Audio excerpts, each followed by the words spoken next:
হরে কৃষ্ণ। শ্রীমদ্ ভগবতের দশম স্কন্ধের ৩৩টি অধ্যায় রাসনৃত্য শ্রবণ করুন। সুখদেব গোস্বামী বললেন, গোপীগণ ভগবানের এরূপ মনোহর বাক্য শ্রবণ করে কৃষ্ণ বিরহজনিত দুঃখ পরিত্যাগ করলেন। তার চিন্ময় অঙ্গসমূহ স্পর্শ করে তাদের মনস্কামনা পূর্ণ হল। অতঃপর যমুনার তীরে নারীগণের মধ্যে রত্ন সদৃশা আনন্দে পরস্পর বাহুপাশে আবদ্ধা বিশ্বস্ত গোপীগণের সঙ্গে ভগবান গোবিন্দ রাসনৃত্য আরম্ভ করলেন। গোপীমণ্ডলে মণ্ডিত হয়ে রাসনৃত্য উৎসব শুরু হলো।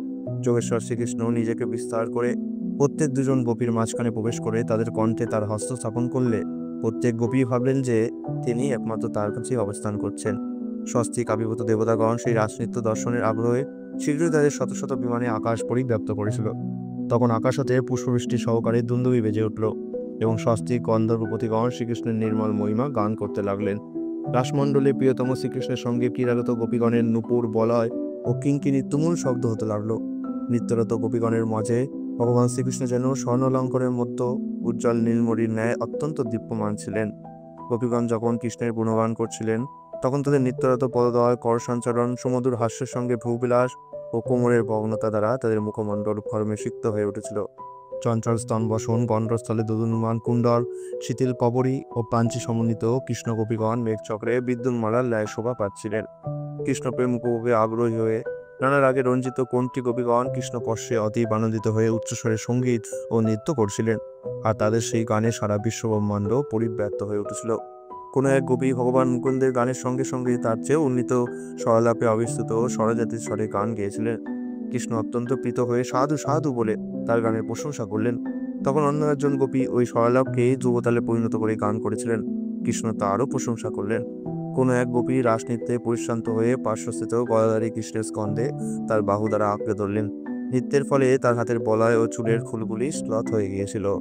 একজন গোপী তার কাঁধের ওপরে কৃষ্ণের চন্দন চর্চিত নীল পদ্মযুক্ত বাহু আক্রান করে রোমাঞ্চিত হয়ে তা চুম্বন করতে লাগলেন।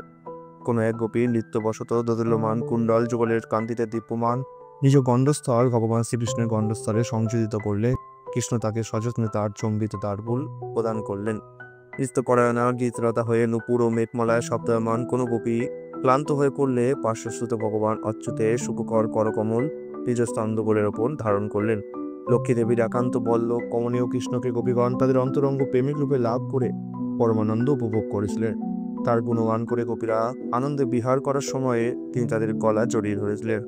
গোপীদের কানের পিছনে পদ্মফুল, গালের ওপরে কেশগুচ্ছের শোভা এবং শ্বেতবিন্দু তাদের সৌন্দর্য বৃদ্ধি করেছিল। তাদের বলয় অনুকূলের ধ্বনি প্রতিধ্বনিতে সঙ্গীত সৃষ্টি হচ্ছিল এবং কোটিবন্ধনীর কিঙ্কিণী বিক্ষিপ্ত হয়ে পড়েছিল।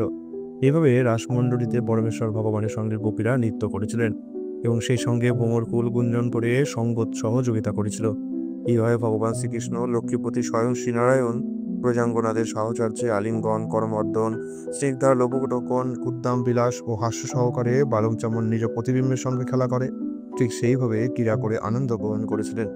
হে কুরু বংশাবতংশ মহারাজ পরীক্ষিত, শ্রীকৃষ্ণের অঙ্গ সঙ্গ আনন্দে আবির্ভূত গোপীগণের ইন্দ্রিয় সমূহ বিবশ হওয়ায় তাদের কেশদাম, তাদের পরিদেহ বসন, কাচুরি, মালা ও অলঙ্কারাদি খরিত হয়ে পড়লে আর আগের মতো তারা তা অনায়াসে ধারণ করতে পারলেন না।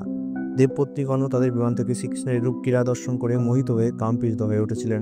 এমনকি চন্দ্রের পার্শ্বদবর্গ নক্ষত্রেরাও বিস্মিত হয়েছিল। পরমেশ্বর ভগবান আত্মারাম হয়েও সেখানে যত সংখ্যক গোপী ছিলেন তত সংখ্যক রূপে নিজেকে প্রকাশ করে তাদের সঙ্গ উপভোগ করে ক্রীড়া করেছিলেন।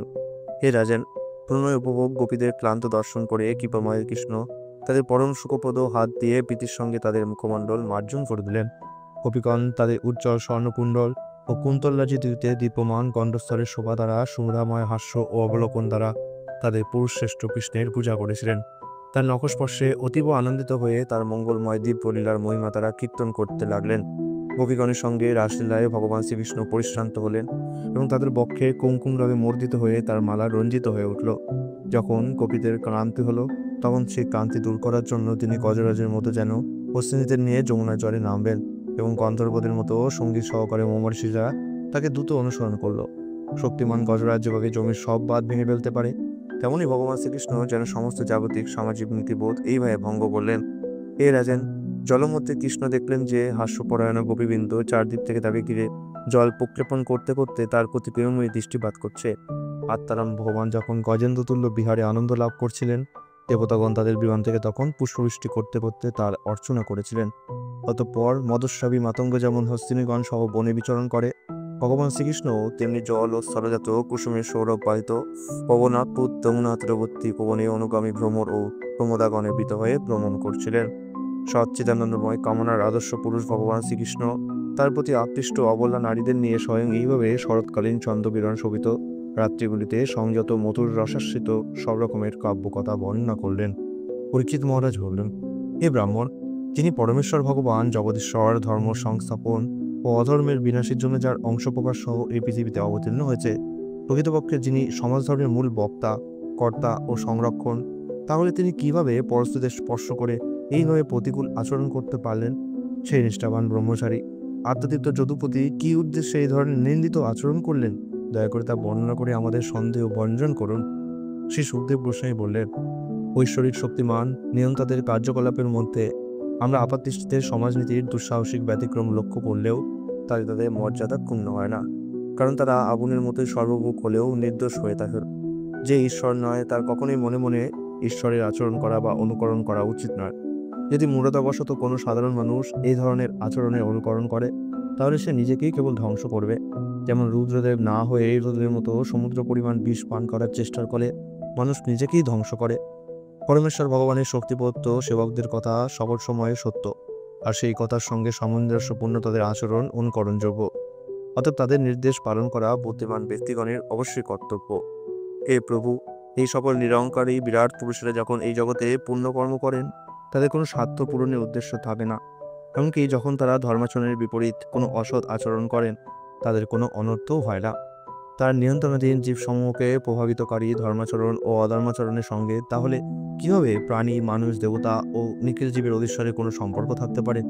পরমেশ্বর ভগবানের পাদপদ্ম রেণুর সেবা দ্বারা পূর্ণ তৃপ্ত তার ভক্তগণ কখনো জড় কর্মবন্ধনে আবদ্ধ হন না। এমনকি যোগ প্রভাবে সকল কর্মবন্ধন হতে মুক্ত মুনিগণও জড় কর্মে বন্ধনে আবদ্ধ নন। তাহলে যিনি স্বেচ্ছাপূর্বক অপ্রাকৃত শরীর ধারণ করেছেন, স্বয়ং শ্রী ভগবানের বন্ধনের প্রশ্ন কিভাবে হতে পারে? যিনি সর্বসাক্ষী রূপে গোপীগণ, তাদের পতিগণ এবং প্রকৃতপক্ষে সকল প্রাণীর অন্তরে বাস করেন, তিনি অপ্রাকৃত লীলাবিলাসের জন্য এই জগতে দেহ ধারণ করছেন। তার ভক্তকে কৃপা করবার জন্য ভগবান যখন মনুষ্য দেহ ধারণ করেন, তখন তিনি এরূপ লীলাবিলাসে যুক্ত হন যা সেই লীলাবিলাস শ্রবণকারীকে আকর্ষিত করে তোলে এবং তার প্রতি সেবা প্রদান করে তোলে। কৃষ্ণের মায়া শক্তির দ্বারা বিভ্রান্ত হয়ে গোপগণ ভেবেছিলেন তাদের পত্নীরা গৃহে তাদের কাছেই রয়েছে, তাই তারা তাদের প্রতি কোনরূপ অসুয়া প্রকাশ করেননি। ব্রহ্মার একটি রাত্রি অতিবাহিত হলে ভগবান শ্রীকৃষ্ণ গোপীগণকে গৃহে ফিরে যেতে উপদেশ দিলেন।